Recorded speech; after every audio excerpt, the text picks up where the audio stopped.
Hi everyone and welcome to this week's Monday Memo.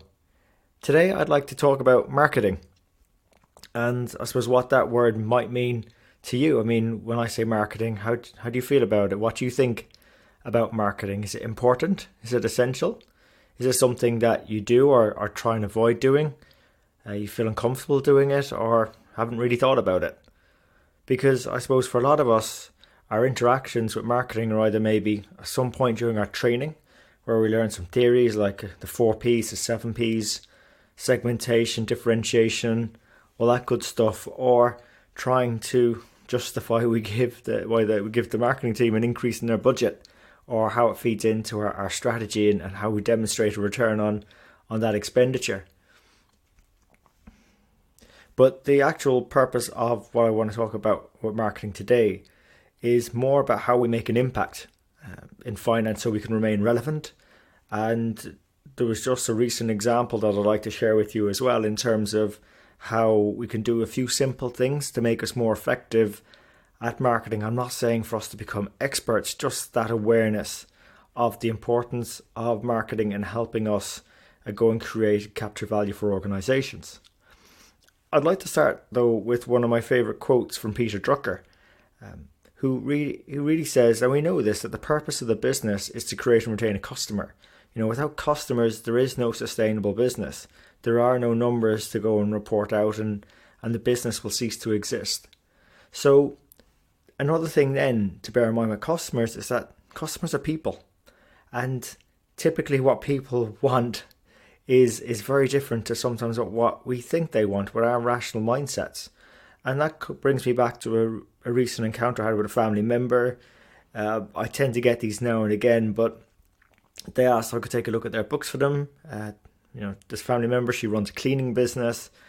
I said, sure. And as usual, I tend to start with looking at the cash in and out. And I noticed going through the bank statements that by the end of the year, she'd paid €150 in bank charges. So sort of maintenance fees.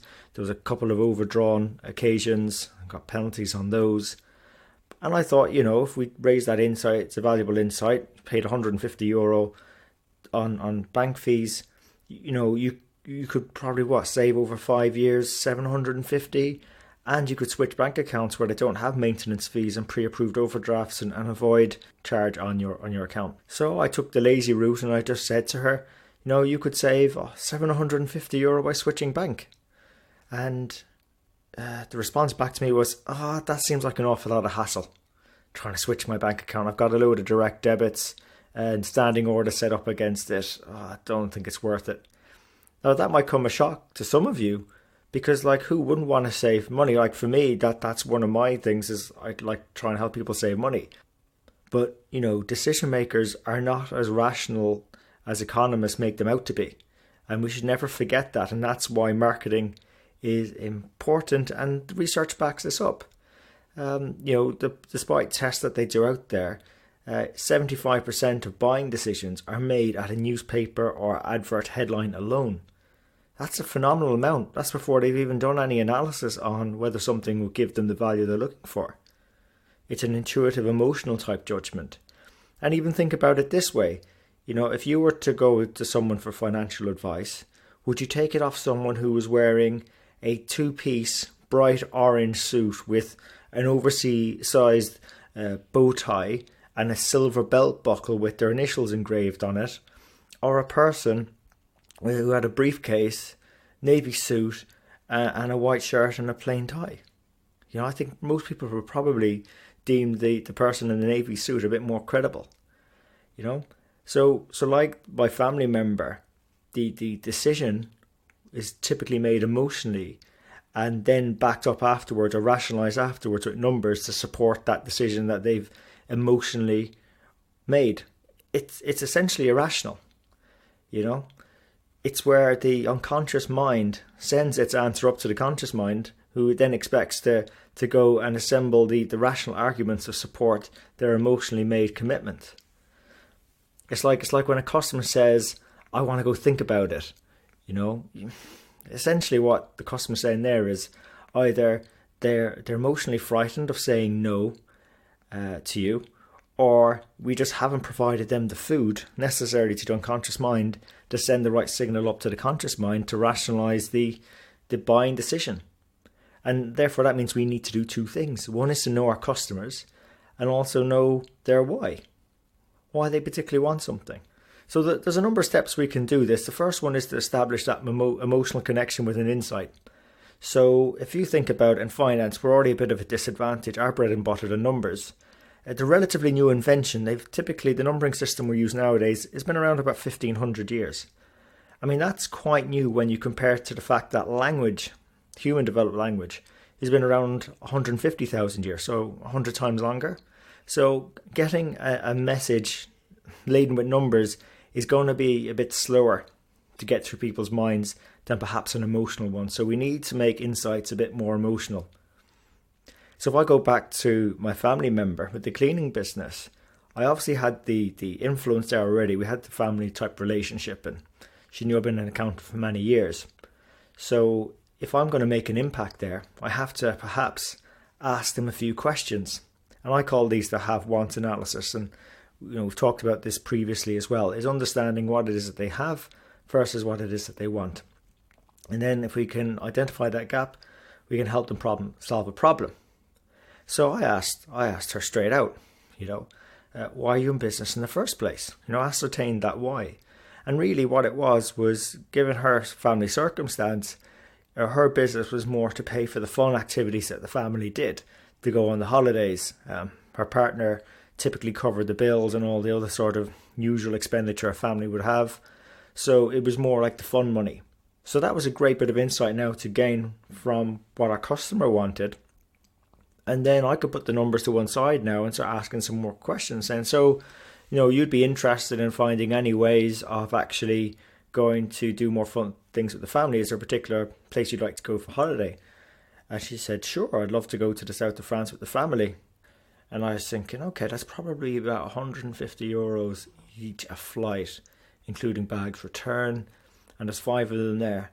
So I said, well, do you want a very easy way to pay for your flights? And she goes, sure, yeah, what could I do? And I said, well, change your bank. And you could pay for your flights. You'd save yourself enough to go on flights. And I didn't even mention the sum involved. And then she got very interested. And I said, what's also very easy as well is you can actually move your direct debits quite easily now, because we've just gone through your bank statements and we've got all of them lined up. And actually there's only 10 direct debits going in and out. It's just that they come monthly, so they look more than what they are. So actually there's not that much hassle involved in doing that. And we've got the names there, so you could probably do that list in less than an hour, maybe 30 minutes. And you've in effect then paid for your flights. And she goes, oh, that's great. So again, I would say that I've not always been the best at delivering insights in that way. I've had times where I've not been able to make an impact because I just haven't had the influence or the ability to stitch together a story, even though the insight was there and it was really obvious to me, but not to the customer or my partner, client or stakeholder that I was trying to share it with. So sometimes I think people get the wrong end of the message. I'm not saying everyone in finance needs to be able to do this.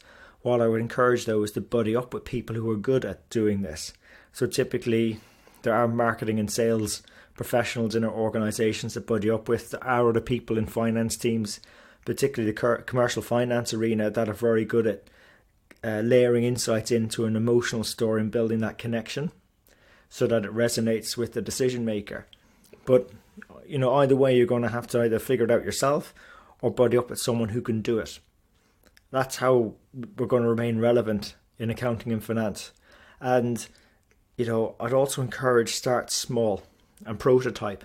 Small means sort of low risk for the person receiving the message, the decision maker, but also putting it together ourselves. And over time, it allows you to build the influence and that credibility in what we call the trust account. You can learn more about your customer, your client, your partner, and so on by doing that, and it allows you to deliver value over time. Also, if you're buddying up, learn from other people over time and you get better at those skills yourself. And one of my favorite ways of sort of accelerating that process is trying to go out on a customer visit with a sales rep or a business development executive and just see them in action and learn it from the best in terms of how they do it. So look, I hope today's episode was very useful and you found the insights we shared benefit. If you did, please remember to let your friends and colleagues know about the show. We're on all the major platforms: iTunes, Stitcher, SoundCloud, YouTube and Spotify. So until next time, take care of yourselves and let's keep on building our strength in the numbers.